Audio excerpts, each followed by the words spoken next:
And then after this, after Job had prayed for his friends, the Lord restored his fortunes and gave him twice as much as he had. So tapos may pagdasal, yung tatlo niyang friends, no? Na-restore ni God lahat. Lahat ng kanyang ari-arian, no? Which he never asked for. Kung tutuusin natin, no? Kung mabasahin niyo yung Job ulit, yung kanyang mga laments, ni Job kay God. Wala naman siya sinabing ibalik niyo yung kayamanan ko, sayang naman yung kayamanan ko, sayang naman yung mga hayop ko, etc. etc.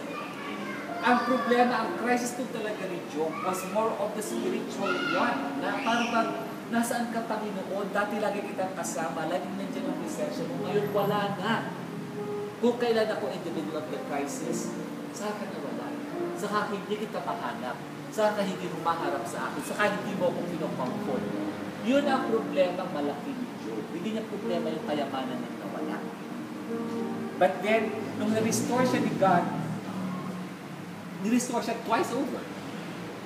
Kung dati ang baka niya ay 10,000, ngayon ginawa niya ng may numbers, hindi ko lang matanda ko na yung numbers doon. Kung 10,000 yung tatay niya dati, ngayon 20,000 na, etc. Dinoble lahat ng Panginoon. That's how Job was restored. And I think, hindi lang basta na kasi, di ba, the Lord restored his fortunes and gave him twice as much as he had before. Hindi lang yung fortune niya ang dinoble ng Panginoon, kundi pati yung kanyang pananampalataya. After going through a crisis like this, that Job went through, imposible hindi siya laging lumakas ang pananampalataya. And because he remained faithful to God, yun ang isa sa blessings to God, lalo pang tumibay ang pananampalataya sa Panginoon. Okay? And dito sa, makita natin dito sa yung nung first lesson natin kay Job, no? Pinag-usapan natin tungkol sa tatlo niyang friends and what you were saying to Job, no? And sabi nga natin, maaaring sabihin ni Job, with friends like this, who needs enemies, di ba? Kasi kaibigan ko kayo, pero ano ba kayo? Lalo niyo akong pinapahirapan, di ba? Samantalang, ngayon, at the end of all of this, no, matapos kausapin ng Panginoon kung sina Zophar, si Eliphaz, pwede natin siguro sabihin na, pwede na sabihin ng Panginoon sa tatlo. So, di ba kasi, ang mga naniniwala sa Panginoon, ay pinakonsider niya as friends. Di ba? So, pwede siguro sabihin ng Panginoon, dito, sa tatlong to, with friends like you who needs enemies, kayo palang sinisiraan nila.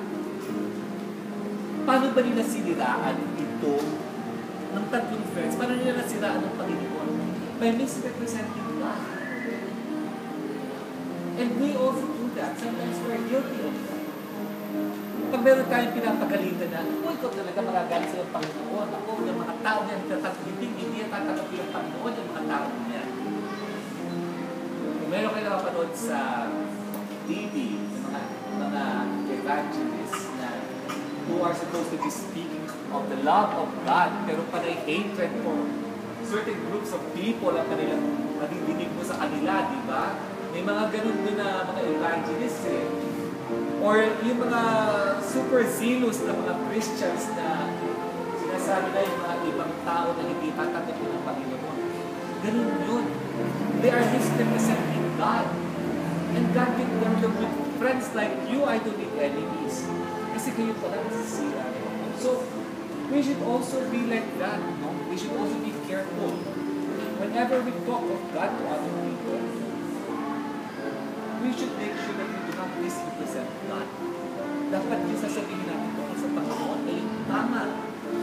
Hindi yung kung ano lang yung bali-para-bali. Wala kang masabi dun sa namatayan ng anak niya.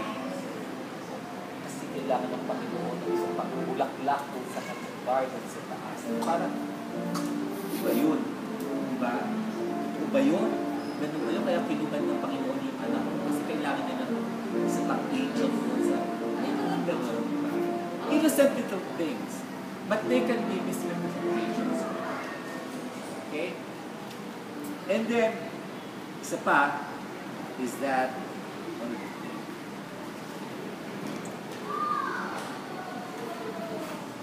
Okay. Meron akong to summarize dito. Nakita ko to sa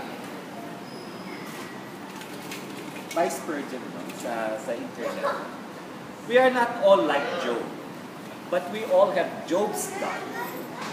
Though we have neither risen to Job's wealth, nor will probably ever sink to Job's poverty, yet there is the same God above us if we be high, and the same God with His everlasting arms beneath us if we be brought low. And what the Lord did for Job, He will do for us, not precisely in the same form, but in the same spirit and with like such. Okay? So hindi mo natin katulad Job na napakayaman na biglang bumagsak o whatever, kung ano man ang sitwasyon natin sa buhay, ganun pa rin ang Panginoon sa atin, nandyan pa rin siya with us. Hindi ba natin naiintindihan kung ano nangyayari sa atin? Many times, no? Wala tayong kasagutan. Pero nandiyan pa rin ang Panginoon. And sabi dito, whatever the Lord did for Job, He will do the same for us. Maaaring hindi the same po. Maaaring hindi tayo bigyan ng 10,000 cattle or whatever, no? But in the same spirit and with like design. Okay? Para lalo tayong tumibay, matibay sa ating pananampalataya.